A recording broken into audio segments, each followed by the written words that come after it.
anyone looking at that with any common sense would say, what in the world would we be doing, fostering some type of system that allows this to happen?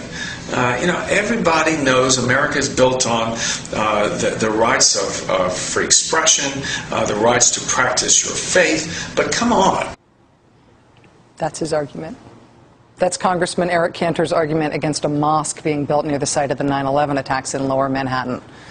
Everybody knows America's built on the rights of free expression, the rights to practice your faith. That part of the argument makes sense so far, right? America's built on freedom of expression and religious freedom, so, First Amendment, right, over there, this makes sense so far. Everybody knows America's built on freedom of expression and religious freedom, and then here comes Eric Cantor's argument against allowing people to exercise that right. Ready? The argument is, and I quote, "But come on!" That's the argument.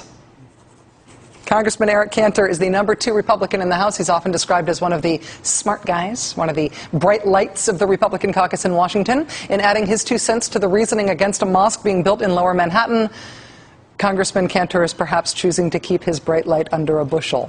The Anti-Defamation League surprised everyone this month when it made essentially the same "come on" argument against the downtown mosque. Quote, "Proponents of the Islamic Center may have every right to build at this site, but ultimately this is not a question of rights."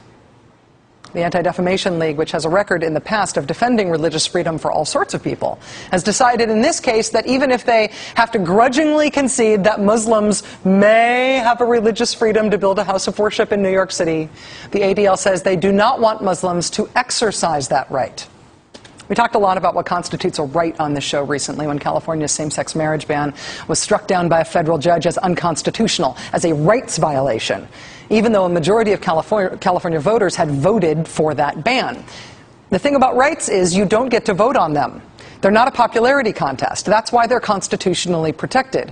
We don't only protect the right to equal protection under the law for equal treatment that a majority votes yes on. We don't only protect speech or religious observances that everyone feels comfortable with. Rights are inalienable. They have a rock-solid protection in American law, specifically to protect from infringement the rights that we have that other people out.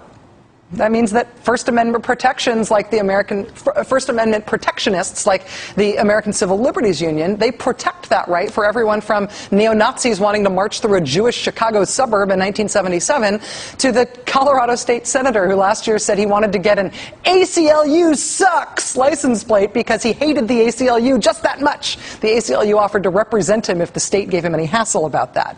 Our country was founded by people fleeing religious persecution, by people whose religious beliefs and practices ooged out the majority of other people and governments in the places they'd been run out of. Because of that, the Founding Fathers set up this genius rock-solid system in which the government would stay out of people's religious practice, neither helping nor hurting, it's your own private business, and religion would stay out of government. Congress shall make no law respecting an establishment of religion or prohibiting the free exercise thereof. If you are an American, that means your religious practice, whatever it is your own business to be freely pursued on your own terms as long as it doesn't impinge on anyone else's rights. And I'm sorry, but no one has the right to be protected from feeling ooged out.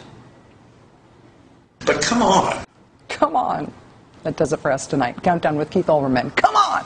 Starts right now.